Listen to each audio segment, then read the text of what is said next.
Born in St. Louis, Barry was the youngest child. He grew up in the North St. Louis neighborhood known as the Ville, an area where many middle-class people lived. His father, Henry William Barry, was a contractor and deacon of a nearby Baptist church, and his mother, Martha Bell, was a certified public school principal. Barry's upbringing allowed him to pursue his interest in music from an early age. He gave his first public performance in 1941 while still a student at Sumner High School.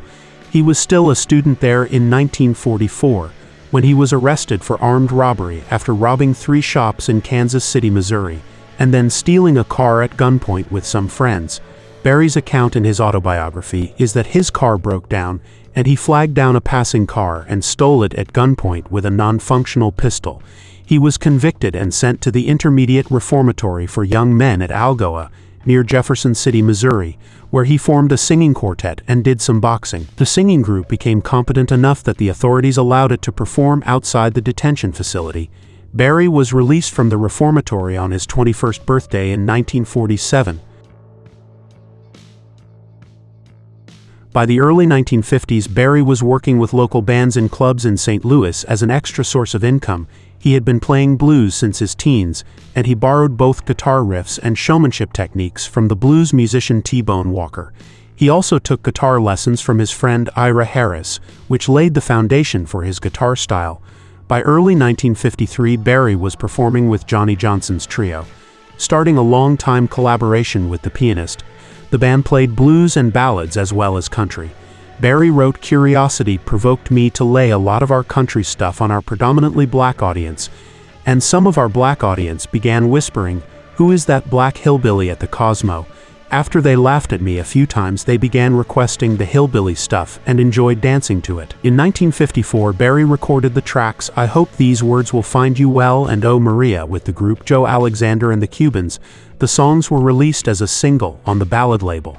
Barry's showmanship, along with a mix of country tunes and R&B tunes, sung in the style of Nat King Cole, set to the music of Muddy Waters, brought in a wider audience, particularly affluent white people.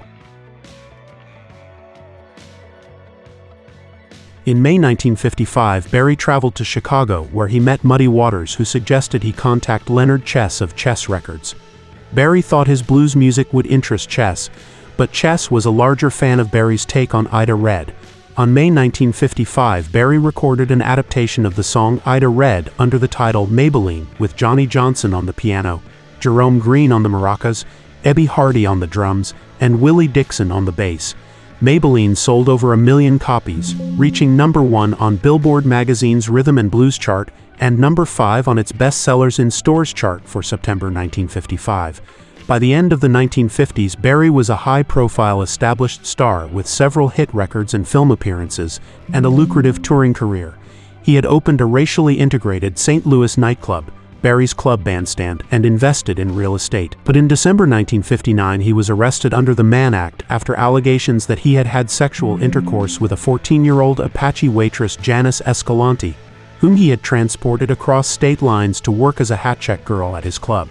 After a 2-week trial in March 1960, he was convicted, fined $5,000, and sentenced to 5 years in prison.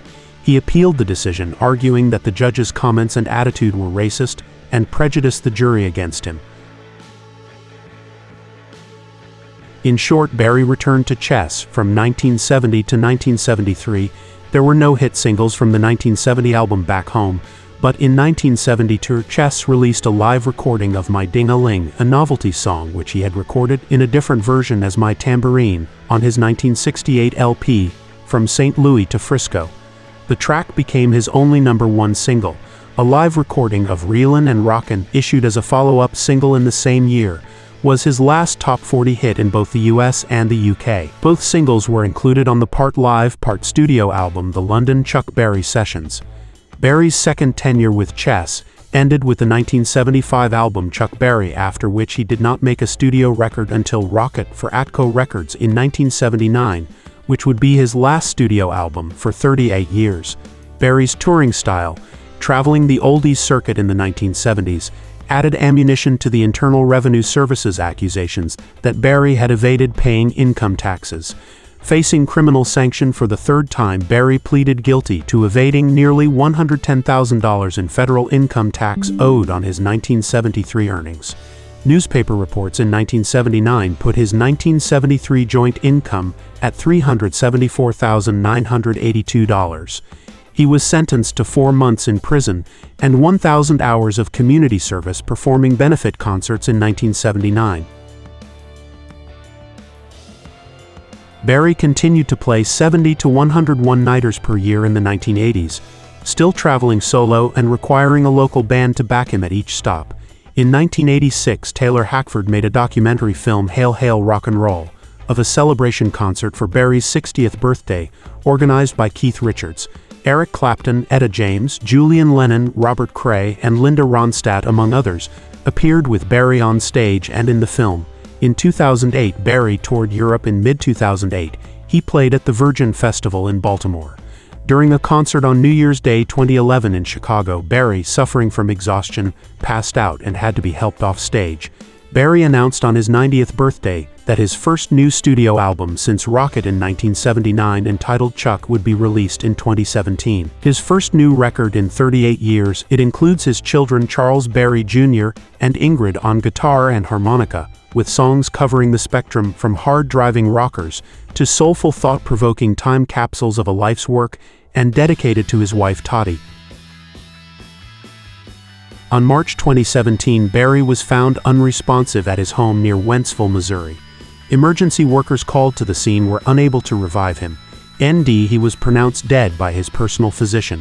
TMZ posted an audio recording on its website in which a 911 operator can be heard responding to a reported cardiac arrest at Berry's home. One of Berry's attorneys estimated that his estate was worth $50 million, including $17 million in music rights. Berry's music publishing accounted for $13 million of the estate's value. The Berry estate owned roughly half of his songwriting credits, while BMG Rights Management controlled the other half. Most of Berry's recordings are currently owned by Universal Music Group. In September 2017, Dualtone, the label which released Berry's final album titled Chuck, agreed to publish all his compositions in the United States. Berry is interred in a mausoleum in Belle Reve Gardens Cemetery in St. Louis.